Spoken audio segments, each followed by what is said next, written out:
विषय है हमारा हैबरमास। आपको इमेज दिखाई दे रहा है हैबरमास का? देख लीजिए। बड़े स्कॉलर है, ठीक से हमें समझना है इनको। थोड़ा सा कॉम्प्लिकेटेड है, तो आराम से आप सुनते जाइए। और इसको समझने से पहले आपके पॉलिटिकल साइंस विषय आपका ठीक-ठाक होना चाहिए। आपने पहले जितनी क्लासेस हुई है, यदि आपने ठीक से उनको समझा, तो आप इसको समझ पाओगे। ठीक से आपने यदि पढ़ा है, तो ही आप इनको समझ पाओगे। ओके। तो बैकग्राउंड में हम ज़्यादा तो नहीं जाएँगे क्योंकि बैकग्राउंड में हमने पोस्ट मार्क्सिज्म का बेसिक्स हमने देखा है कि पोस्ट मार्क्सिज्म क्या होता है और उनमें क्या-क्या शामिल करते हैं, कौन-कौन सी उसकी विशेषताएँ होती है, वो हमने देखा था हमारी पिछली क्लासों के अंतर्गत। आज इनका फिलॉसफी समझते हैं, कौन-कौन से इनके विचार है, क्या नया है, काफ़ी यूनिक आइडियाज़ तो है, हमें समझना पड़ेगा कि इनके जो आइडियाज़ है काफ़ी यूनिक है और कौन-कौन से विचार हैं, इनको देख लीजिए आप। हेबरमास फ्रैंकफर्ट स्कूल के साथ में जुड़े हुए एक महत्वपूर्ण स्कॉलर, फ्रैंकफर्ट स्कूल के साथ में जुड़े हुए महत्वपूर्ण स्कॉलर है और इनको हम सेकंड जनरेशन के रूप में इनको हम पढ़ते हैं। सेकंड जनरेशन के महत्वपूर्ण स्कॉलर्स में से एक है हैबरमास, सबसे महत्वपूर्ण है। फ्रैंकफर्ट स्कूल के बारे में बेसिक्स मैंने बताया था आप सभी को कि 1923 के अंतर्गत ये बनता है। उसके 10 साल बाद में जब कंडीशन खराब होती है जर्मनी के अंतर्गत हिटलर का शासन प्रारंभ होता है, तो ये फ्रैंकफर्ट छोड़ के न्यूयॉर्क के अंतर्गत चले जाते हैं और उसके 20 साल बाद में 1953 के आसपास ये वापस यहाँ पर आते हैं और अपना काम फिर से शुरू करते हैं। तो फ्रैंकफर्ट स्कूल को हम क्रिटिकल थ्योरी के नाम से भी जानते हैं, वहाँ पर क्रिटिकल थ्योरी का डेवलपमेंट होता है और न्यू मार्क्सिज्म का जो विकास है, वो भी फ्रैंकफर्ट स्कूल के साथ में जुड़ा हुआ है। इन सब के बारे में हमने बेसिक्स देखा फ्रैंकफर्ट स्कूल के अंतर्गत जो आइडियाज़ थे, वो किस प्रकार से ह्यूमन सेंट्रिक अप्रोच को फॉलो करते हैं, मानवतावादी विचार है, डेमोक्रेटिक है और उनके द्वारा पूंजीवाद और साम्यवाद दोनों की ही आलोचना की जाती है। ये हमने देखा क्योंकि दोनों ही विचार ठीक नहीं थे उनके अनुसार, तो फिर उसमें कुछ संशोधन वो करते हैं और कुछ अपना ऐड करते हैं, तो क्या-क्या वो करेंगे ये हमें समझना है। इसके अलावा एक टाइम पीरियड और समझ लीजिए आप, इनकी किताबें देख लीजिए पहले तो, ओके? कौन-कौन सी किताबें जो कि आज की क्लास में हम पढ़ेंगे। पहली क्लास है इनकी structural transformation of the public sphere, ये हमारी बहुत महत्वपूर्ण बुक है। दूसरा इनका बुक है टुवर्ड्स ए रेशनल सोसाइटी इनका बुक है। तीसरा जो इनका किताब है महत्वपूर्ण है, वो है बुक नंबर तीसरा या चौथा नंबर का ये लेजिटिमेशन क्राइसिस 1975 के अंतर्गत ये लिखा जाता है वैधता का संकट, पूंजीवादी जो व्यवस्था है उसमें किस प्रकार से वैधता का संकट उत्पन्न हो गया है, इसको वो एक्सप्लेन करते हैं इस बुक में। और इन सभी को हमें समझने से पहले कि इन्होंने किस प्रकार से वैधता का संकट उत्पन्न होता है, इनका जो कंसेप्चुअल है वो हमें यहाँ पर देखने को मिलता है। जो भी इनका फिलोसॉफी है वो इसी के ऊपर बेस है। इसका नाम है the theory of communicative action. Communicative action की ये बात करेंगे, इसको हमें देखना है इस बुक को। आगे discourse theory of law and democracy बहुत महत्वपूर्ण बुक है इनका। और इसके अलावा बस इतना ही है, 4 से 5 किताबें हैं जो कि आपको पता होना चाहिए, डेट भी आपको पता होना चाहिए कौन सी किताब कब लिखी गई है। जो अच्छे एग्जाम होंगे वहां से ब्रह्मास्त्र से क्वेश्चन आएगा ही आएगा और संभावना ऐसी है कि यहाँ से भी क्रम वाले क्वेश्चन पूछे जा सकते हैं। बहुत महत्वपूर्ण विचारक है और किताबें भी बहुत महत्वपूर्ण इनकी, सब कुछ हमें समझना है।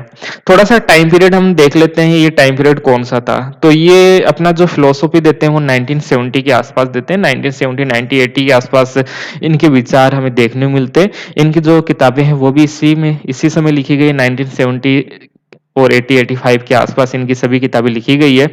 तो ये टाइम पीरियड आ चुका है पोस्ट मॉडर्निज्म का। पोस्ट मॉडर्निज्म का ये टाइम पीरियड आ चुका है और पोस्ट मॉडर्निज्म के अंतर्गत जो रैशनैलिटी होती है, रीजन होता है, नॉलेज होता है, उसके ऊपर क्वेश्चन मार्क लगा दिया जाता है। ये नॉलेज को स्वीकार नहीं करते हैं कि नॉलेज भी कुछ होता है, ये यूनिवर्सल होता है, इन सबको एक्सेप्ट नहीं करता है पोस्ट मॉडर्निज्म।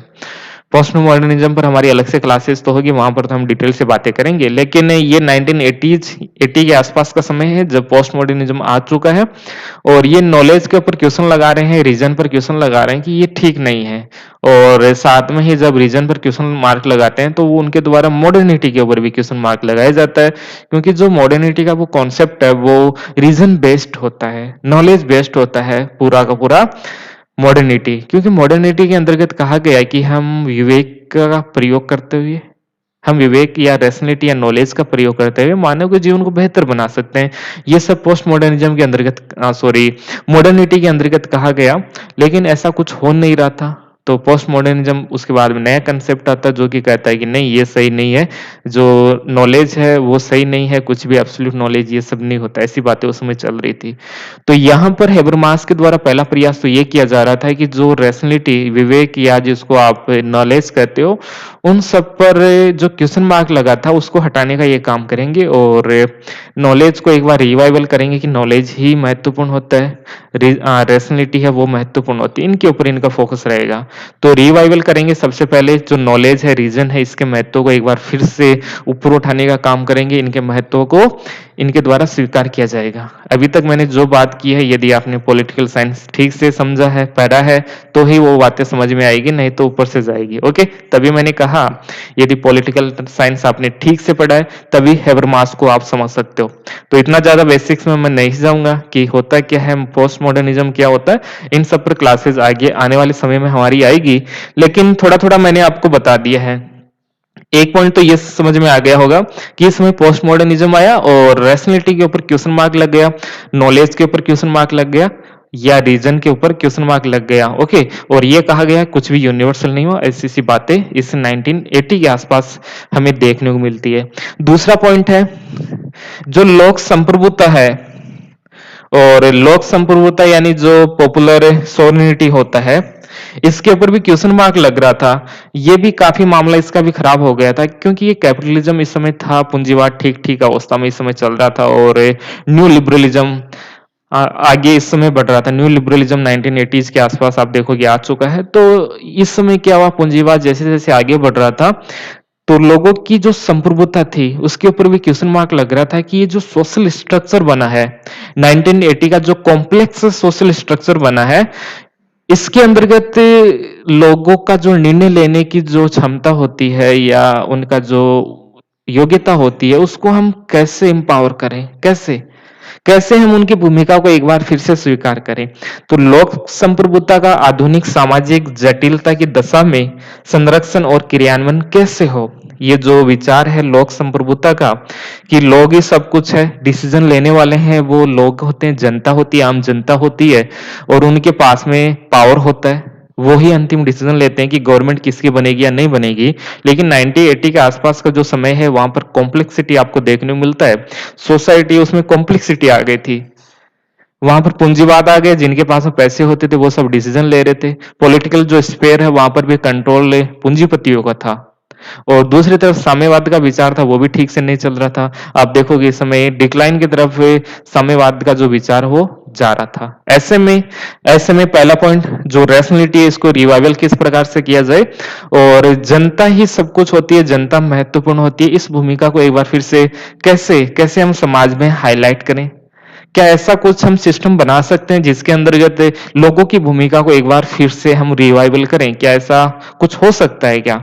इसी दो तीन क्वेश्चन का आंसर देने का काम हेबरमास के द्वारा यहाँ पर किया जाएगा। समझते हैं क्या है इनका कॉन्सेप्ट और कैसे इन सबको देते हैं। इन सबको बताने के लिए इनका एक कंसेप्ट भी हम पढ़ेंगे, डेलिबरेटिव डेमोक्रेसी, जिसको हम विमर्शात्मक या परिचर्चात्मक लोकतंत्र भी जिसको हम कहते हैं, डेलिबरेटिव डेमोक्रेसी, ये सब हम पढ़ेंगे। इनमें हमें दो क्वेश्चन है, उनका आंसर हमें लेना है। लोक संप्रभुता, पॉपुलर जो सोवरेनिटी है उसको हम कैसे रिवाइवल करें, उसकी भूमिका को कैसे स्वीकार करें, पहला पॉइंट। और जो रैशनैलिटी है उसका भी हमें रिवाइवल करना है, उसकी भूमिका को भी एक बार फिर से हमें स्थापित करना है, उसको स्वीकार करना है। तो इन सबको समझाने के लिए वो अपना कंसेप्ट देंगे, डेलिबरेटिव डेमोक्रेसी। यदि हम डेलिबरेटिव डेमोक्रेसी को हमारे समाज के अंतर्गत, हमारे देश के अंतर्गत अप्लाई करते हैं, तो हमारे जो दो उद्देश्य हैं, संप्रभुता वाला और रीजन वाला है, दोनों वापस हमारे पास में आ जाएंगे। कब आएंगे, ध्यान से सुनते जाइए। अब डेलिबरेटिव डेमोक्रेसी की ये बात करेंगे, क्या होता है, इन सब पर तो हम आगे जाएंगे, इनका कंसेप्चुअल क्या है, थियोरेटिकल बेस है, सब हम आगे बातें करेंगे। लेकिन डेलिबरेटिव डेमोक्रेसी यदि हम समाज में के अंतर्गत ले आते हैं, तो हमारे जो दो उद्देश्य हैं, हेबरमास के जो दो उद्देश्य हैं, पहला संप्रभुता को एक बार फिर से स्थापित करना, लोगों की सहमति से शासन स्थापित करना, लोग जैसे कहते हैं उसी प्रकार से डिसीजन लेना, इसको हमें स्थापित करना। दूसरा, नॉलेज, नॉलेज सबसे महत्वपूर्ण होता है। नॉलेज को या रीजन को एक बार फिर से रिवाइवल करना। ये जो दो दिशा हैं वो हमारे इस डेलिबरेटिव डेमोक्रेसी के अंतर्गत पूरे हो जाएंगे। ये हमें समझना है आज की क्लास में कैसे, किस प्रकार से वो एक बार काम करेंगे। बस इतना सही तो है। समझते हैं कैसे काम होता है और इन सबको कैसे समझेंगे हम। डेलिबरेटिव डेमोक्रेसी हमें समझना है, नॉलेज को कैसे रिवाइवल करना है, तो इनके लिए इनका पहला और सबसे महत्वपूर्ण कॉन्सेप्ट है और इसको आपको समझना है, जिसका नाम है theory of communicative action. The theory of communicative action, ये इनकी किताब भी है, बहुत ही प्यारी सी किताब है इनकी, बहुत फेमस किताब है और ये इनका कंसेप्ट भी है थ्योरी ऑफ कम्युनिकेटिव एक्शन का। ओके, इतना आप समझ गए होंगे। टाइम पीरियड की हमने बात किया, ये पोस्ट मॉडर्निज्म का टाइम पीरियड है और पोस्ट मॉडर्निज्म यहाँ पर क्रिटिसिज्म कर रहा था रीजन और मॉडर्निटी का। ये आलोचना कर रहा था कि वो सही नहीं है। मॉडर्निटी ने जो कुछ भी कहा, मॉडर्निटी ने कहा कि सब कुछ अच्छा होगा, मानव जीवन बहुत बेहतर बनेगा, बहुत अच्छा बनेगा, लेकिन कुछ भी नहीं हुआ। मॉडर्निटी के कारण मानव का जीवन बेहतर नहीं हुआ, बदतर हो गया है, खराब हो गया है। ओके, ऐसी बातें पोस्ट मॉडर्निज्म के अनुसार कही जा रही थी, लेकिन हेबरमास मॉडर्निटी का सपोर्ट करते हैं। पहला पॉइंट अंडरलाइन कर सकते हो या नोट कर सकते हो, हेबरमास मॉडर्निटी का समर्थन करते हैं, क्योंकि जो भी रीजन का समर्थन करेगा, नॉलेज का समर्थन करेगा, वो अपने आप ही यहाँ पर मॉडर्निटी का समर्थन करने लग जाएगा। तो मॉडर्निटी का समर्थन करते हैं, लेकिन इसमें भी कुछ चेंज करेंगे। पोस्ट मॉडर्निज्म का समर्थन नहीं करते, मॉडर्निटी का वो समर्थन करते हैं। समर्थन के साथ में इसमें कुछ संशोधन की वो बात करेंगे कि इसमें थोड़ा सा हमें चेंज लाना होगा, जिससे जिससे जो नॉलेज है उसकी भूमिका को एक बार फिर से हम समाज के अंतर्गत स्थापित कर सकें। अब क्या किया जाए, कैसे नॉलेज का समझ लेते हैं सबसे पहले कि नॉलेज और रीजन को हमें किस प्रकार से रिवाइवल करें और उसको फिर से हम किस प्रकार से समाज में स्थापित करें। लोक संप्रभुता कैसे समाज के अंतर्गत आएगी, इन दोनों पॉइंट्स को हमें समझना है। तो हेबरमास के द्वारा क्रिटिसिज्म किया जाता है। क्रिटिसिज्म सबसे पहले किया जाएगा इनके द्वारा instrumental view of rationality. Instrumental view of rationality, जो हमारा ज्ञान है और जो हमारा रीजन है, इसका प्रयोग हम एक यंत्र के रूप में करते हैं, एक इंस्ट्रूमेंट के रूप में करते हैं। इस पेन का या पेंसिल का प्रयोग हम लिखने के लिए कर रहे हैं, तो ये क्या है, एक इंस्ट्रूमेंट है। नॉलेज का प्रयोग भी हम किसी व्यवस्था को बनाने के लिए कर रहे हैं कि ये व्यवस्था होगी, तो उसके अंतर्गत हम जब नॉलेज का प्रयोग करते हैं तो एक इंस्ट्रूमेंट की तरह करते हैं, एक यंत्र की तरह प्रयोग में करते हैं, लेकिन ये सही नहीं है। हेबरमास क्या कर रहे हैं, हेबरमास कह रहे हैं कि ये ठीक नहीं है कि आप रैशनलिटी का प्रयोग है वो एक इंस्ट्रूमेंट के रूप में करो। नहीं नहीं, ऐसा नहीं होना चाहिए। जो भी उस समय जो समाज था या मॉडर्निटी थी, इसने सही संदर्भ में इसका प्रयोग नहीं किया है। रैशनलिटी अलग होती है, इसका प्रयोग हमें दूसरे कॉन्टेक्स्ट में हमें करना चाहिए था, लेकिन नहीं किया। इसका प्रयोग है वो इंस्ट्रूमेंटल व्यू ऑफ रैशनलिटी के रूप में किया गया, जो कि सही नहीं है। ये एक यंत्र नहीं है। नॉलेज का प्रयोग आप किसी व्यवस्था को बनाने के लिए नहीं कर रहे हो। ओके, एक साधन की तरह, यंत्र यानी एक साधन की तरह आप इसका प्रयोग में ले रहे हो, एक मीन की तरह आप इसको प्रयोग में ले रहे हो, जो कि सही नहीं है। तो पहली बार क्रिटिसिज्म इनके द्वारा किया जा रहा है कि जो रैशनलिटी है इसका इंस्ट्रूमेंटल नहीं होना चाहिए, इसका एक यंत्र के रूप में, एक साधन की तरह इसका प्रयोग में नहीं लेना है। यदि आप इसी तरह इंस्ट्रूमेंटल की तरह इसको काम में लोगे तो इसके ऊपर खतरा आ सकता है, रीजन और नॉलेज के ऊपर खतरा आ सकता है। ऐसी बात इनके द्वारा की जा रही है। तो फिर कैसे, इनसे पूछा गया कि नॉलेज का प्रयोग हम कैसे कर सकते हैं, तो वो बताते हैं कि नॉलेज का प्रयोग हम कैसे कर सकते हैं। तो वो इसमें 3 पॉइंट हमारे सामने रखते हैं कि अभी तक जो समाज है उसमें नॉलेज का प्रयोग किस प्रकार से किया गया और हमें किस प्रकार से करना चाहिए। अभी तक का जो समाज रहा है उसमें नॉलेज का प्रयोग इन 2 पॉइंट्स के रूप में किया गया, लेकिन हमें एक बेहतर हमें समाज बनाना है, नॉलेज को रिवाइवल करना है और लोक संप्रभुता का जो विचार है उसको भी ठीक ठीक हमें स्थापित करना है। तो हमें इस पॉइंट को हमें स्वीकार करना होगा। इसमें सी लिख लीजिए यहाँ पर। तो कैसे हो रहा था, पहले रैशनलिटी का प्रयोग कैसे हो रहा था। पॉइंट नंबर 1, ज्ञान का प्रयोग एक माध्यम, एक यंत्र के रूप में अपने उद्देश्य को पूरा करने में प्रयोग कर रहे थे। अभी तक का जो समाज है उसने नॉलेज या रीजन का प्रयोग कैसे किया, अपने उद्देश्यों को इनके जो एम होते हैं उसको पूरा करने के लिए किया, जो कि सही नहीं है। दूसरा पॉइंट, ज्ञान का प्रयोग व्यवहारिक हितों की पूर्ति करता है। जो नॉलेज है, रीजन है, उसका प्रयोग प्रैक्टिकल यूज में भी आप सभी ने लिया है। ओके, तो नॉलेज है उसका प्रयोग भी आपने किया। जैसे हम कुछ संकेत बना देते हैं, हम संकेत बना देते हैं, जैसे ये गुड गुड, आपने अच्छा किया, ये सब क्या नॉलेज है, इसका प्रैक्टिकल यूज है। जैसे ये ऐसे हम करते हैं, ये क्या होता है, हम जीत जाते हैं, आप कर सकते हो, ओके, हमारी विजय हो गई, ऐसे हम संकेत करते रहते हैं। तो नॉलेज का प्रयोग हम व्यवहार में भी इस प्रकार से कर सकते हैं। और पहला, अपने उद्देश्य को पूरा करने के लिए भी हम नॉलेज का प्रयोग करते हैं, जो कि सही नहीं है। हेबरमास फोकस करेंगे यहाँ पर तीसरे पॉइंट के रूप में कि नॉलेज का जो प्रयोग है वो हमें उद्धारक के रूप में हमें करना है, कि समाज को हम कैसे बेहतर बना सकें, इसके लिए हमें नॉलेज का प्रयोग करना है। व्यवस्था को हमें बेहतर बनाना है, इसके लिए हमें नॉलेज का प्रयोग करना पड़ेगा, ना कि किसी उद्देश्य को पूर्ति के लिए या प्रैक्टिकल। जो हमारे आसपास जो हमारे इंटरेस्ट होते हैं, दैनिक जीवन के अंदर जो इंटरेस्ट होते हैं, उसका पूरा करने के लिए यदि आप नॉलेज का प्रयोग कर रहे हो तो वो ठीक नहीं है। इसका प्रयोग हमें समाज को बेहतर बनाने के लिए हमें करना होगा। तो कैसे हो सकता है, ये उनसे पूछा गया अब कि कैसे हम समाज को बेहतर बनाने के लिए रीजन या नॉलेज का प्रयोग कर सकते हैं, तो वो हमें आप आंसर देंगे। और यहीं से शुरू होता है हमारा कंसेप्ट कम्युनिकेटिव एक्शन थ्योरी, यहीं से शुरुआत होती है। तो कैसे ज्ञान या रीजन का प्रयोग हम कैसे कर सकते हैं, ज्ञान और रीजन का प्रयोग हम कैसे कर सकते हैं, तो इन्होंने कहा कि जो हम नॉलेज का प्रयोग करते हैं उसका प्रयोग आप कम्युनिकेटिव एक्शन के अंतर्गत कर सकते हो। इसके अंतर्गत आप डिस्कोर्स कर सकते हो और उसके अंतर्गत लैंग्वेज का प्रयोग करोगे। लैंग्वेज का प्रयोग आप करोगे, जैसे ये डिस्कोर्स का यहाँ पर कॉन्सेप्ट अपना देते हैं कि डिस्कोर्स यानी डिबेट्स होनी चाहिए जनता के बीच में, सभी लोग एक जगह आते हैं, वहां पर डिबेट्स करेंगे, अपनी लैंग्वेज का प्रयोग करेंगे, अपनी रैशनैलिटी का प्रयोग वहां पर करेंगे और किसी एक अंतिम डिसीजन तक पहुंचेंगे। कोई भी जब निर्णय लिया जाएगा वो निर्णय होगा डिस्कोर्स के द्वारा, और डिस्कोर्स में हम प्रयोग करेंगे यूज ऑफ लैंग्वेज। और जब हम कोई डिसीजन लेते हैं तो वहां पर हम प्रयोग करते हैं रीजन का। रीजन और लैंग्वेज का प्रयोग हम करेंगे कब, जब हम डिस्कोर्स करेंगे। डिस्कोर्स का उद्देश्य क्या होता है, डिस्कोर्स का उद्देश्य होता है कि हमें अंतिम डिसीजन तक लाना है, हमें जाना है, हमें अंतिम निर्णय तक पहुंचना है, तो वहां पर हम लैंग्वेज और रीजन का प्रयोग करते हैं। ये एक सिंपल सी बात है जो कि हेबरमास के द्वारा कही गई। तो डिस्कोर्स जब हम करते हैं तो वहां पर कम्युनिकेटिव एक्शन हम करेंगे। कम्युनिकेटिव यानी संप्रेषण जिसको कहा जाता है, कम्युनिकेशन आप बोल दीजिए, और सिंपल भाषा में बोले कि कम्युनिकेशन होगा, आपस में बातचीत करेंगे, डिस्कोर्स करेंगे, डिबेट करेंगे और फिर एक डिसीजन तक वो जाएंगे। ये बातें इनके द्वारा कही जा रही है। इससे क्या होगा, इससे होगा म्यूचुअल अंडरस्टैंडिंग होगा, पारस्परिक एक दूसरे को समझेंगे। जब हम लैंग्वेज का प्रयोग करेंगे, सभी लोग जब एक जगह आएंगे, कम्युनिकेटिव वो एक दूसरे से करेंगे, यानी डिस्कोर्स जब वो एक दूसरे से करेंगे तो एक दूसरे को समझना वो शुरू कर देते हैं।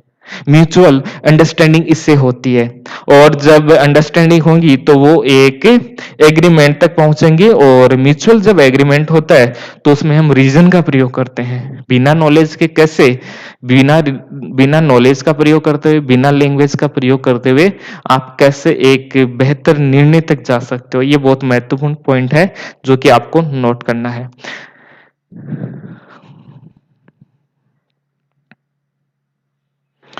तो ये पॉइंट फिर से देख लीजिए एक बार, थोड़ा सा नया है इसलिए थोड़ा सा आपको समझने में प्रॉब्लम हो सकता है। जैसे मैंने कहा कि हमें प्रयोग करना है नॉलेज का, नॉलेज का हमें प्रयोग करना है किसमें, कम्युनिकेटिव के अंतर्गत। कम्युनिकेटिव एक्शन के अंतर्गत हम नॉलेज का प्रयोग करेंगे, और कम्युनिकेटिव एक्शन के अंतर्गत हम प्रयोग करते हैं डिस्कोर्स का। डिस्कोर्स क्या है, डिस्कोर्स के अंतर्गत हम डिबेट करते हैं, डिस्कशन करते हैं, और उसमें हम लैंग्वेज का भी प्रयोग करेंगे, यूज ऑफ लैंग्वेज, लैंग्वेज का हमारे द्वारा प्रयोग किया जाएगा।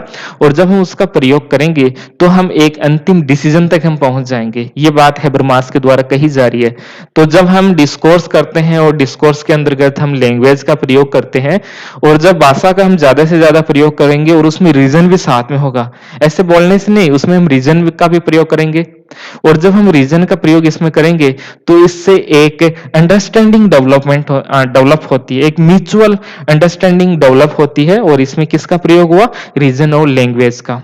हम एक दूसरे को समझना चाहते हैं, एक दूसरे को हम समझेंगे। इसने ये विचार दिया, हमने ये विचार दिया, हम आर्ग्यूमेंट करेंगे एक दूसरे से, और एक समय के बाद में जिसका रीजन बेहतर होगा, उसका जो आर्ग्यूमेंट है वो भी बेहतर होगा और हम उससे सहमत हो जाएंगे। तो नॉलेज और या रीजन का प्रयोग हम कहां पर कर रहे हैं? कम्युनिकेशन के अंतर्गत कर रहे हैं, लैंग्वेज का हम प्रयोग कर रहे हैं और उसके द्वारा एक डिसीजन तक हम पहुंच रहे हैं। तो जब हम डिसीजन तक पहुंच रहे हैं तो उसमें लैंग्वेज का प्रयोग करते हैं और लैंग्वेज के साथ में रीजन का भी प्रयोग हमारे द्वारा किया जाता है। तो इसके बाद में क्या होता है? म्यूचुअल एग्रीमेंट होता है कि ठीक है, आपने जो कहा वो ठीक है, और ठीक है तो ठीक है, उसमें रीजन का प्रयोग ये सब हमने कर लिया, चलो अच्छी बात है। ये कम्युनिकेटिव एक्शन और कम्युनिकेटिव रीजन क्या अलग होता है? नहीं, एक ही बात है, इसमें कोई प्रॉब्लम नहीं है, इनमें कोई बड़ा डिफरेंसेस नहीं है। ओके, तो आप इसको एक समझोगे तो भी आपका आंसर हो जाएगा इसमें। तो रीजन का प्रयोग कहां पर करना चाहिए? सीधी सीधी बात है, रीजन का प्रयोग हमें करना है समाज समाज को बेहतर बनाने के लिए हमें रीजन का या हमें नॉलेज का हमें प्रयोग करना है, इतनी सी बात है। और नॉलेज का प्रयोग हम कहां पर करेंगे? वो हम करेंगे कम्युनिकेटिव एक्शन के दौरान, संप्रेषण के दौरान हम एक्शन, इस कम्युनिकेटिव एक्शन का हम प्रयोग करते हैं। और जब हम कम्युनिकेटिव एक्शन प्रयोग करेंगे, हम डिस्कोर्स करेंगे, सभी लोग एक जगह आएंगे, एक दूसरे से डिस्कशन करेंगे, डिबेट करेंगे, वार्तालाप ये सब करते हैं।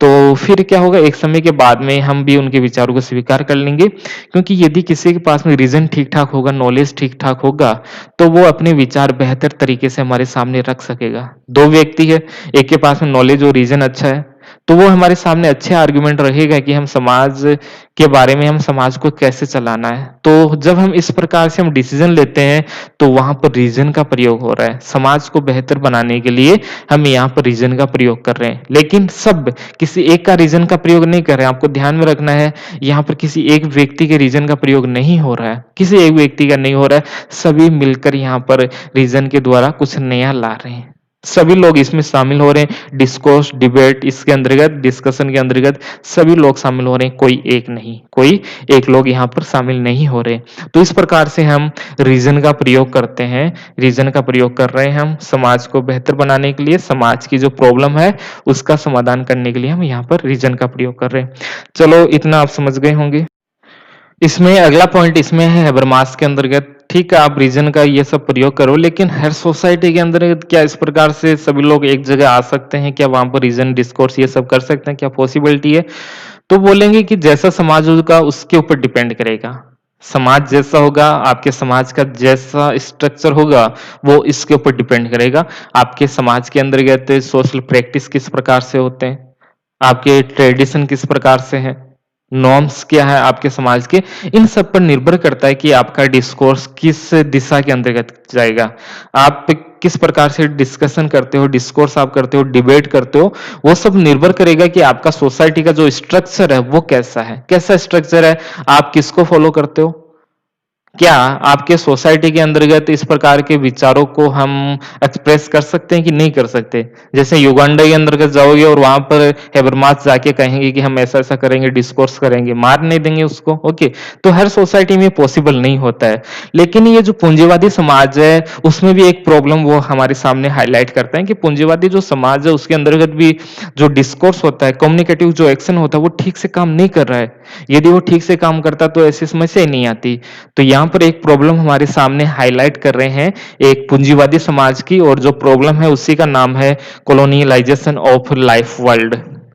जो प्रॉब्लम है पूंजीवादी समाज की, उसकी हमारे सामने प्रॉब्लम ये बता रहे हैं कि ये जो समाज है, पूंजीवादी समाज है, इन्होंने जो स्ट्रक्चर है उस पर कंट्रोल कर लिया है पावर के द्वारा, पावर के द्वारा और मनी के द्वारा, पैसों के द्वारा और शक्ति के द्वारा उन्होंने इस स्ट्रक्चर पर कंट्रोल कर लिया है। तो अब जो डिसीजन लिए जाते हैं वो वैसे ही होते हैं जैसे ये पूंजीपति लोग चाहते हैं। ये बड़ी समस्या हमारे सामने ये रखते हैं और इसी को वो कहते हैं कॉलोनाइजेशन ऑफ लाइफ वर्ल्ड। क्या है ये? फिर से देखिए, ये यहाँ पर एक शब्द काम में लेते हैं, लाइफ वर्ल्ड। लाइफ वर्ल्ड ये एक शब्द हमारे सामने ये रखते हैं। ये क्या होता है? तो जब भी हम कोई डिसीजन लेते हैं तो हमारे साथ एक सोसाइटी होती है, एक हमारे आसपास ये सोसाइटी होती है, किसी सोसाइटी में रह के, सोसाइटी यानी एक स्ट्रक्चर के अंतर्गत ही हम कोई डिसीजन ले सकते हैं। और जब हम कोई डिसीजन लेते हैं किसी भी स्ट्रक्चर के अंतर्गत, जब हम डिसीजन लेते हैं तो उस स्ट्रक्चर पर जो नियंत्रण है वो पूंजीपतियों का है। पूंजीपतियों ने पावर का यहाँ पर प्रयोग किया और यहाँ पर पावर का प्रयोग करते हुए वो वैसे ही डिसीजन ले सकते हैं, वो डिस्कोर्स अपनी ओर ले जाते हैं। पूंजीपति लोग हैं, वो पावर का प्रयोग कर रहे हैं और पावर का प्रयोग करते हुए उन्होंने पूरी स्ट्रक्चर के ऊपर कंट्रोल कर लिया है और स्ट्रक्चर के ऊपर कंट्रोल करके डिस्कोर्स वैसा ही होता है जैसा वो चाहते हैं। डिबेट, डिस्कशन और जो डिसीजन लिया जाता है वो वैसा ही होता है जैसा ये सब पूंजीपति लोग चाहते हैं, जो उद्योगपति होते हैं। तो इस औद्योगिक समाज की एक बड़ी प्रॉब्लम वो हमारे सामने रखते हैं और इसी प्रॉब्लम को वो क्या कहेंगे, इसको वो कहेंगे colonization of life world. Life world क्या है? तो लाइफ वर्ल्ड है जब हम एक स्ट्रक्चर के अंतर्गत मनी एंड पावर का प्रयोग करते हैं। किसके लिए मनी और पावर का प्रयोग करते हैं? जो समाज के अंतर्गत जो ट्रेडिशन है, नॉर्म्स है, वो अपने अनुसार बनाने के लिए।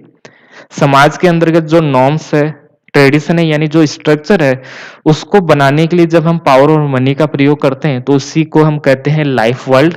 और ये जो पूरा स्ट्रक्चर है इसी को एक नाम देते हैं। पूंजीवादी समाज की एक बड़ी प्रॉब्लम है और इसी प्रॉब्लम को हम कह सकते हैं कोलोनाइजेशन ऑफ लाइफ वर्ल्ड कहते हैं। तो जब ये स्ट्रक्चर होगी तो वहां पर हम डिस्कोर्स ठीक से नहीं कर सकते, कम्युनिकेटिव हम ठीक से नहीं कर पाएंगे। यदि इस प्रकार का कोलोनाइजेशन ऑफ लाइफ वर्ल्ड यदि किसी सोसाइटी के अंतर्गत होता है तो हम डिसीजन ठीक से नहीं ले पाएंगे। तो ये समस्या आपको पता चल गई होगी। ओके, क्योंकि यहाँ पर पावर और मनी का प्रयोग हो रहा है ट्रेडिशन और नॉर्म्स को विकास करने में। ट्रेडिशन वैसे ही होंगे, नॉर्म्स उस सोसाइटी का वैसा ही होगा, यानी उस सोसाइटी का स्ट्रक्चर वैसा ही होगा जैसे पूंजीपति लोग, जैसे उद्योगपति लोग चाहते हैं। तो एक बड़ी समस्या है इस पूंजीवादी समाज की। तो फिर समाधान इसका क्या कर सकते हैं? समाधान हम बाद में देख लेंगे, लेकिन समाधान से पहले हमें एक पॉइंट और समझना पड़ेगा। ये जो कम्युनिकेटिव एक्शन की बात कर रहे हैं, इसके लिए आवश्यक है कि वो जो डिस्कोर्स हो रहा है उसमें एथिक्स होना चाहिए।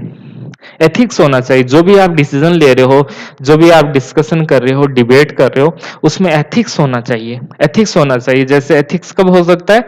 जब उस पर कंट्रोल नहीं हो पावर और मनी का। जब भी हम कोई डिसीजन ले रहे हैं और जिस स्ट्रक्चर के अंदर हम डिसीजन ले रहे हैं उस पर किसी का नियंत्रण नहीं होना चाहिए, किसी का भी नियंत्रण उस पर नहीं होना चाहिए। यदि पूंजीपतियों का उस स्ट्रक्चर पर नियंत्रण है तो हम बेहतर डिसीजन हम नहीं ले पाएंगे। जैसे पूंजीपति जैसे कहेंगे वैसा ही हम डिसीजन लेंगे तो वो एकदम फेयर और जस्ट नहीं होगा, फेयर और जस्ट नहीं होगा। तो इसी को हम कहते हैं एथिक्स। जब भी आप डिस्कोर्स कर रहे हो तो उसमें एथिक्स होना चाहिए, उसमें एथिक्स होना चाहिए। किसी का कंट्रोल नहीं होना चाहिए उस डिस्कोर्स में, उसमें मनी और पावर का प्रयोग नहीं होना चाहिए। इसमें उद्योगपति जो भी लोग हैं उनका ओपिनियन वहां पर नहीं होना चाहिए। ओके, तो वो नहीं होना चाहिए, ये बात करें। यदि हम ऐसा करने में सफल होते हैं तो वो एथिक्स होगा। और दूसरी बात ये भी है कि डिस्कोर्स एथिक्स से आप ऐसे भी समझ सकते हो कि इसमें सभी लोग का पार्टिसिपेशन होना चाहिए। जब भी कोई डिबेट, डिस्कशन या कोई बड़ा हम निर्णय ले रहे हैं उसमें सभी लोगों की सहभागिता होनी चाहिए। और जब उनमें पार्टिसिपेशन होगा, पार्टिसिपेशन यानी डिस्कोर्स उनमें होगा, तो एक अंतिम डिसीजन तक हम पहुंचेंगे। कब पहुंचेंगे? जब उसमें फेयर और जस्ट यहाँ पर डिस्कोर्स होगा, उसमें एथिक्स होगा, कोई भी मनी और पावर का उसमें प्रयोग नहीं किया जाएगा। तो एक बेहतर यदि स्ट्रक्चर होगी और एक जो फेयर और जस्ट स्ट्रक्चर यदि हमारी है और वहां पर यदि हम डिस्कोर्स करते हैं तो वो एथिक्स होती है। वहां पर डिस्कोर्स में एथिक्स होता है, ये बात यहाँ पर कही जा रही है। इसी को हम कहते हैं डिस्कोर्स एथिक्स। तो अपने विचारों को अभिव्यक्त करने की स्वतंत्रता सभी को होना चाहिए। हम अपने जो आइडियाज है उसका एक्सप्रेशन कर रहे हैं वो सभी को इसमें इक्वल लिबर्टी यहाँ पर होना चाहिए कि सभी व्यक्ति इसमें शामिल हो, पहली बात। दूसरी बात, एथिक्स के अंतर्गत ये हम शामिल कर सकते हैं कि कोई भी विचारधारा वहां पर डोमिनेट नहीं होना चाहिए। पूंजीवाद की विचारधारा उस डिस्कोर्स में डोमिनेट नहीं होनी चाहिए, साम्यवाद की विचारधारा उसमें डोमिनेट नहीं होनी चाहिए, फैसिज्म का जो आइडियाज है वो इसमें डोमिनेट नहीं होना चाहिए, सोशलिज्म है, कोई भी विचार उसमें डोमिनेट नहीं होना चाहिए। सबके अपने अपने विचार हो सकते हैं, लेकिन एक समय के बाद में सब में डिस्कोर्स होता है और उसके बाद ही हम एक अंतिम निर्णय तक पहुंच हैं। तो डिस्कोर्स हम करते हैं जब हम कम्युनिकेटिव एक्शन करते हैं तो उसमें एथिक्स होना चाहिए, इसके ऊपर बहुत महत्वपूर्ण फोकस करते हैं। एथिक्स के ऊपर डिस्कोर्स, एथिक्स के ऊपर हेबरमास के द्वारा ध्यान दिया जाता है, इसके ऊपर ज्यादा फोकस किया जाता है। तो ये पॉइंट हो गया हमारा। जैसे मैंने पहले भी आपको कहा था, यदि पॉलिटिकल साइंस या पॉलिटिकल थ्योरी आपको ठीक ठाक आती है तभी मेरी बातें समझ में आ जाएगी, नहीं तो नहीं आएगी। ओके, तो जिन्होंने पहले से ठीक से पढ़ रखा है उनको मेरी बातें समझ में आ रही है। यदि कुछ भी नहीं पढ़ा है तो कुछ भी समझ में नहीं आएगा कि मैं क्या बोल रहा हूं। चलो तो इसको रीड कर लेना, कुछ भी नया नहीं है इसमें। तो इतनी तो बातें हो गई, लेकिन इसको हम व्यवहार में हम कैसे अप्लाई करें? जो जो ये कह रहे हैं ना, अभी कम्युनिकेटिव एक्शन की ये जो बात कर रहे हैं, डिस्कोर्स की हम बात कर रहे हैं, यदि किसी समाज के अंतर्गत या किसी व्यवस्था में हम उसको अप्लाई करते हैं तो उसी को हम कहते हैं डेलिबरेटिव डेमोक्रेसी। यदि हम इस प्रकार के विचार को किसी सोसाइटी या किसी देश के अंतर्गत अप्लाई करने में सफल होते हैं, डिस्कोर्स एथिक्स का हम प्रयोग करते हैं, communicative action, communicative reason, language, debate, discussion, इनका प्रयोग यदि हम ठीक से कर पाते हैं तो उसी को कहा गया डेलिबरेटिव डेमोक्रेसी। सभी लोगों की सहभागिता होगी, सभी लोग एक जगह आएंगे, डिस्कशन होगा, डिबेट होगा, डिस्कोर्स होगा और एक बेहतर डिसीजन हम ले पाएंगे उस कंडीशन में, उस स्ट्रक्चर के अंतर्गत। उसी को कहा जाता है डेलिबरेटिव डेमोक्रेसी। परिचर्चात्मक या विमर्शात्मक, ऐसा कुछ हिंदी में शब्द है इसका, विमर्श हम करेंगे तो इस प्रकार का ये डेमोक्रेसी होता है। चलो इसको देख लेते हैं, थोड़ा सा डिटेल से हम देख लेते हैं कि क्या होता है डेलिबरेटिव डेमोक्रेसी। अभी तक हमने जो भी पढ़ा, इस डेलिबरेटिव डेमोक्रेसी को हमें समझाने के लिए मैंने ये सब बातें आपको बताई है अभी तक की। क्वेश्चन एक है हमारे सामने, क्या प्रतिनिधित्व लोकतंत्र के माध्यम में लिए गए निर्णय पूरे समाज की सहमति से लिए जाते हैं? इसको थोड़ा सा, शायद ये लैंग्वेज खराब हो गया। जब भी कोई डेमोक्रेसी की हम बात करते हैं और हम वहां पर प्रतिनिधि चुनते हैं, जैसे हम सामान्यतः जिस डेमोक्रेसी की हम बात करते हैं, रिप्रेजेंटेटिव डेमोक्रेसी की हम बात करते हैं, जहां पर हम एमपी एमएलए चुनते हैं और फिर वो डिसीजन लेते हैं, क्या इस व्यवस्था में सभी लोगों की सहमति होती है? नहीं, नहीं होती है। इस व्यवस्था में सभी लोगों की सहमति कहां पर होती है? उसमें तो मेजोरिटी जिसके पास में आ गया, यदि 10 पॉलिटिकल पार्टीज है और किसी को यदि एक मेजोरिटी मिल जाता है, यानी 25 भी किसी को मिल जाता है, बाकी को 5-5, 10% मिला, तो इसमें जो गवर्नमेंट बनेगी वो उन्हीं की बनेगी जिन्होंने 25 वोटिंग किया है। तो ये सही नहीं है ना। 75 जो लोग रह गए उनका क्या होगा? उन्होंने तो इस गवर्नमेंट या इस सिस्टम या इस पॉलिटिकल पार्टी का समर्थन नहीं किया है, तो ये व्यवस्था ठीक नहीं है। रिप्रेजेंटेटिव जो डेमोक्रेसी है, ये व्यवस्था ठीक नहीं है, जिसमें चुनाव होते हैं, वोटिंग होते हैं, वोटिंग से ये सब होता है, ये सिस्टम ठीक नहीं है। तो क्या करें? जब सभी लोगों का पार्टिसिपेशन नहीं होता है तो ऐसे में हम क्या करें? इसी का आंसर यहाँ पर दिया जाता है इस डेलिबरेटिव डेमोक्रेसी के अंतर्गत। इस प्रकार का ये जो शब्द है डेलिबरेटिव डेमोक्रेसी, जो शब्द है वो हमारे सामने सबसे पहले रखा जाता है जोसेफ वेस्टी के द्वारा। इस शब्द का प्रयोग किया गया, लेकिन ये जो कंसेप्ट दिया गया इसको व्यवहार में अप्लाई किया गया। पूरा ये जो थीम हम पढ़ रहे हैं वो सब दिया गया जुर्गेन हैबरमास के द्वारा। इसमें क्या होता है? इसमें हम थियरी ऑफ कम्युनिकेटिव एक्शन का प्रयोग करते हैं, थियरी ऑफ कम्युनिकेटिव एक्शन का हम इसमें प्रयोग करते हैं। इसके अंदर डिस्कोर्स होता है और डिस्कोर्स के अंतर्गत डिबेट, डिस्कशन एंड कम्युनिकेशन हम करते हैं। डिस्कोर्स के अंतर्गत हम क्या करते हैं? इसके अंदर डिबेट्स हम करते हैं, डिस्कशन हम करते हैं एंड कम्युनिकेशन करते हैं। और जिस भी डेमोक्रेसी के अंतर्गत यदि डिबेट होता है, डिस्कशन होता है, कम्युनिकेशन होता है, तो वो सबसे महत्वपूर्ण डेमोक्रेसी होती है। लोकतंत्र के लिए ये आवश्यक है कि उसमें ज्यादा से ज्यादा डिस्कोर्स हो, ये बहुत महत्वपूर्ण होता है। ओके, इतनी बात समझ गए होंगे। तो जब हम डिस्कोर्स करते हैं तो डिस्कोर्स के द्वारा किसी विषय के बारे में एक बेसिक सा जो अंडरस्टैंडिंग है, मैंने बताया था म्यूचुअल अंडरस्टैंडिंग, जो डेवलप होती है वो डिस्कोर्स से होती है और इसके द्वारा हम आम सहमति बनाने का प्रयास करते हैं। ओके, ऐसे में चुनाव के दौरान जो वोट होते हैं इसका महत्व नहीं होता है, इसका कम महत्व होता है। जो वोट देते हैं ये सब यहाँ पर हेबरमास इनके ऊपर फोकस नहीं कर रहे हैं। अगला पॉइंट है डेलिब्रेशन के द्वारा हम बेहतर बेटर क्वालिटी डिसीजन ले सकते हैं। हम इससे द्वारा एक बेहतर डिसीजन हम ले सकते हैं। यदि हम डेलिबरेटिव डेमोक्रेसी के अंदर डिस्कोर्स करेंगे तो हमारे जो डिसीजन होंगे वो बेहतर होंगे, क्योंकि सभी लोग एक जगह आ रहे हैं और जिनका आर्ग्यूमेंट बेहतर होगा, यानी जिसका नॉलेज जिसका रीजन यह सब बेहतर होता है, उसी के आर्गुमेंट को हम स्वीकार करते हैं और सब उससे उससे सहमत होते हैं। बड़ी बात क्या है? कंसेंट, सहमति सबसे बड़ा शब्द है डेमोक्रेसी के अंतर्गत। जब तक सभी लोग सहमत नहीं होंगे तब तक उसको हम डेमोक्रेसी नहीं कहते हैं। और जिस रिप्रेजेंटेटिव डेमोक्रेसी की आप बात करते हो उसके अंतर्गत सभी लोगों की सहमति नहीं होती है, केवल कुछ ही लोगों की सहमति होती है। अमेरिका के अंतर्गत आप देख सकते हो, वहां पर भी यदि 51% वहां पर सहमति होती है तो ठीक है, इनकी सीटें आ गई। इंडिया के अंतर्गत तो और ही मामला खराब है, 51 की आवश्यकता नहीं है। किसी को यदि 20% भी वोटिंग किसी को मिल गया या 30 मिल गया तो वो भी पावर में आ जाते हैं। 30-35 के आसपास अभी तक मेजोरिटी बनी हुई है। कई बार ऐसा ही बनता है, हर बार ऐसा ही बनता है। 35 तो बहुत ज्यादा हो जाता है। 27, 28 या 30 के आसपास भी यदि किसी को वोटिंग मिल जाता है, वोट मिल जाता है, तो वो पावर में आ जाता है, सरकार बना लेता है। ये सिस्टम सही नहीं है, ये बात कर रहे हैं हेबरमास। तो अकॉर्डिंग टू हेबरमास क्या कर रहे हैं? ये प्रॉब्लम हमने अभी देखा था कि बड़े औद्योगिक परिवार परिचर्चा का प्रयोग अपने निजी हितों के लिए करते हैं। ये बात मैंने आपको बताई थी। लाइफ वर्ल्ड जो मैंने शब्द काम में लिया था वहां पर मैंने बताई थी कि जो पूंजीवादी समाज है या जो औद्योगिक औद्योगिक घराने, बड़े बड़े जो औद्योगिक घराने, वो क्या करते हैं? वो अपने अनुसार ही डिसीजन लेते हैं। जैसा वो कहते हैं वैसा ही होते हैं। वो पावर और मनी का प्रयोग करते हैं और फिर सरकार वही डिसीजन लेती है जो वो कहते हैं। तो ये फेयर नहीं होता। ये जो डिस्कोर्स हो रहा है वो सही नहीं है। यदि बड़े बड़े औद्योगिक परिवार इसमें पार्टिसिपेशन कर रहे हैं और वो अपनी मनी और पावर के द्वारा डिस्कोर्स को अपनी ओर ले जाते हैं, या डिबेट या जो डिस्कशन होता है वैसा ही होता है जैसा वो चाहते हैं, तो ये बात ठीक नहीं है। ये बड़ी समस्या वो बताते हैं इस समाज की।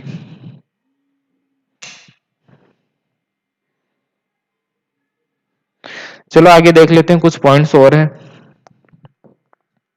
अगला पॉइंट है कि अभी तक हमने इतना समझ लिया, थोड़ा सा पूंजीवाद का जो व्यवस्था है, जो कैपिटलिज्म, जो पॉलिटिकल सिस्टम है, ओके, इसकी प्रॉब्लम क्या है? इसमें एक प्रॉब्लम आती है और इसी प्रॉब्लम को हम कहते हैं लेजिटिमेशन क्राइसिस, जो कि बुक लिखी जाती है इनके द्वारा 1975 के अंतर्गत।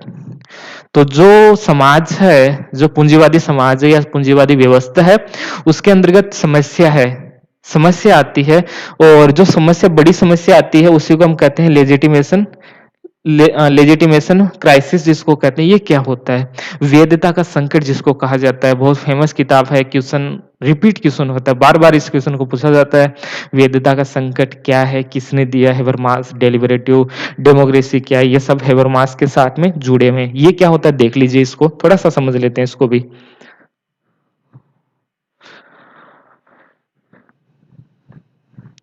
तो पहली और एक सीधी सीधी बात है, आसान सी बात है कि जो भी पूंजीवादी समाज होता है उसमें शोषण होता है, एक्सप्लॉइटेशन। तो सीधी सीधी बात होता है यहाँ पर। जो भी पूंजीवादी समाज है वहां पर शोषण होता है। लेकिन जो पूंजीवादी समाज है उसमें शोषण तो होता है, लेकिन शोषण दिखता नहीं है। शोषण यहाँ पर दिखता नहीं है। शोषण वो करते हैं पूंजीवादी समाज, इसलिए तो चलेगा कि वहां पर ज्यादा से ज्यादा शोषण होगा। शोषण नहीं होगा तो जो बड़े बड़े औद्योगिक घराने हैं वो कैसे बनेंगे? अमीर लोग इतने अमीर कैसे होते जाएंगे? अरबों खरबों की उनके पास में संपत्ति कैसे आएगी जब तक यहाँ पर शोषण नहीं होता है? तो पहली बात, एक्सप्लॉइटेशन वहां पर होता है, बड़े लेवल पर होता है, लेकिन वो उसको हाइड कर देते हैं, उसको छुपा देते हैं। कैसे छुपाएंगे? वेलफेयर से जुड़े हुए वो स्कीम लेके आएंगे, मॉडर्न लिबरलिज्म जैसा वो कॉन्सेप्ट लेके आएंगे कि नहीं नहीं हम भी काम करेंगे। जॉन रॉल्स को उठा के बीच में लेके आएंगे कि नहीं नहीं ये है जॉन रॉल्स, देखो कितनी अच्छी अच्छी बातें कर रहे हैं। तो इस प्रकार का जो समाज है, पूंजीवादी समाज है, वहां पर सामाजिक न्याय थोड़ा बहुत, उसमें गरीब लोगों की हेल्प कर देते हैं, कुछ स्कीम ले आते हैं या कुछ वेलफेयर से जुड़े हुए काम कर देते हैं। और जो वास्तव में जो समस्याएं होती है, जो शोषण किया जा रहा है, उसको हाइड कर देते हैं, एक पर्दा उसके ऊपर लगा देते हैं। लेकिन एक समय कभी ऐसा आ सकता है, कभी ऐसा आ सकता है कि सरकार या जो हमारी पूंजीवादी समाज है वो ऐसा नहीं कर पाई। एक समय ऐसा आ सकता है कि वो ऐसा नहीं कर पाई कि सभी से जुड़े जो वेलफेयर स्कीम्स है ये सब फेल हो जाए, तो क्या करोगे? कोई भी सरकार चलती है वो तब तक चलेगी जब अच्छे काम करेगी, वेलफेयर से जुड़े हुए काम करेगी। लेकिन यदि एक समय के बाद में पूंजीवादी समाज इसको करने में सफल नहीं होता है तो उसकी वैधता के ऊपर संकट आ जाएगा। उसकी जो मान्यता मिली हुई है, जो शासन करने का हमने उसको पावर दिया है, वो पावर कम हो जाएगा। यदि वो सफल नहीं होता है, अपने जो निर्णय ले रहे हैं या उनके जो शोषण किया जा रहा है, यदि वो एक समय के बाद में लगातार शोषण करते जाएँगे, जैसे न्यू लिबरलिज़्म के अंतर्गत आ चुका है। यदि वो शोषण ऐसे ही करते जाएँगे, तो प्रॉब्लम एक समय आ सकती है, जहाँ पर लोग उनकी बातों को नहीं मानेंगे। उनकी जो सरकार है, सरकार जो कर रही है, वो उनको नहीं मानेगी, क्योंकि लोगों को हो सकता है कि ऐसी कंडीशन आ सकती है, जहाँ पर उनको वास्तविकता का पता चल जाएगा कि ये सब जो लोग कर रहे हैं, ये सब दिखावा कर रहे हैं, वास्तव में तो हमारा शोषण कर रहे हैं।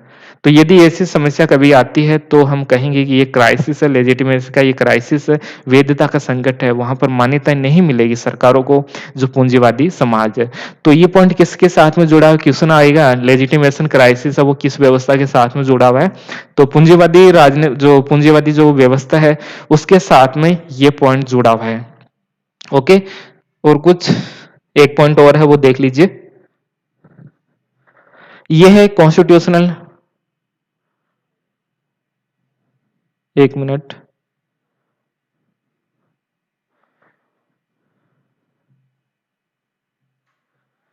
चलो कुछ देशभक्ति की बातें भी है यहाँ पर कर रहे हैं। ओके, ये संवैधानिक देशभक्ति, इसको लिख लीजिए, संवैधानिक देशभक्ति।